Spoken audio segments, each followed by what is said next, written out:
It has been 2 years since our consulate in Benghazi came under attack, leaving 4 Americans, including our ambassador, dead in Benghazi. Today, a hearing will begin 44 minutes from now.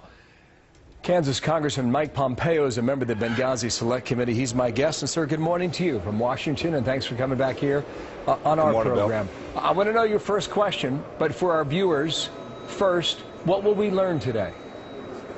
Today is the first public hearing of the committee, so I'm looking forward to that. We've done lots of work in the run-up to this. We've had other hearings. They've not been open.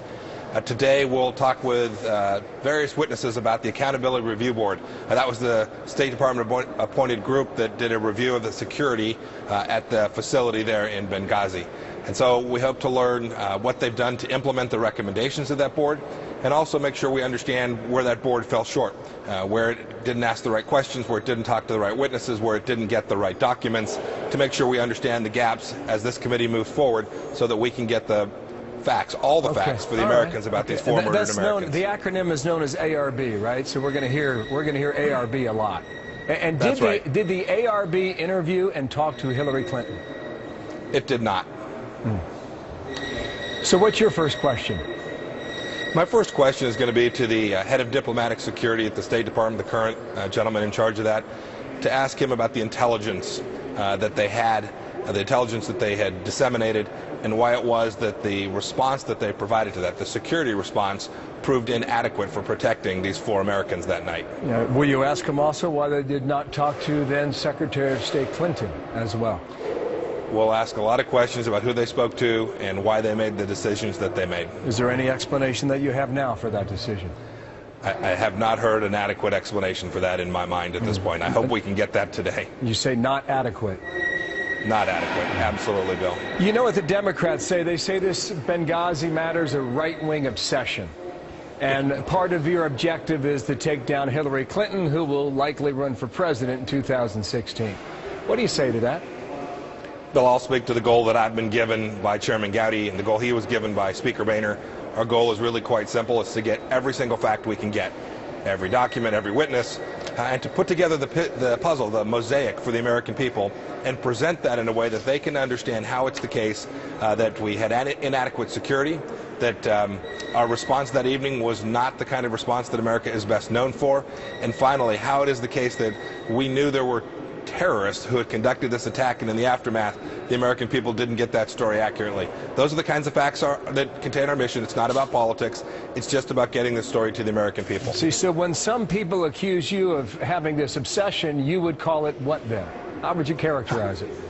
I'd call it an important American mission.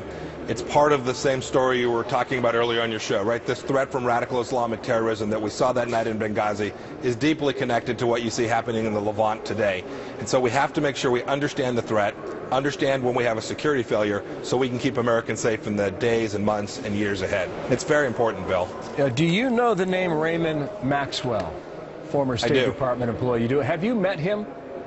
I have not met Mr. Maxwell yet. I expect our committee will get a chance to talk to him before too long.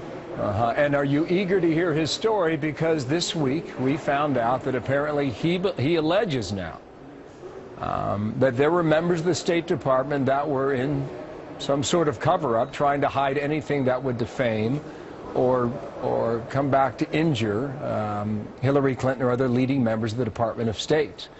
Now, is that a story that you're familiar with? And will we hear that from your committee, that story? So, Bill, you bring up exactly the reason this committee exists. We continue to have people come talk to the committee about things that have not yet been fully investigated. Issues like, are all the documents available for Congress to review? Have all the witnesses that have relevant factual information presented themselves? And so Mr. Maxwell's allegations will certainly be a part of what we're doing. We've got dozens and dozens of folks who have come forward to talk to us about these kinds of things in terms of making sure we have this fully scoped so that we can get all these facts out. So Mr. Maxwell is part of that mosaic.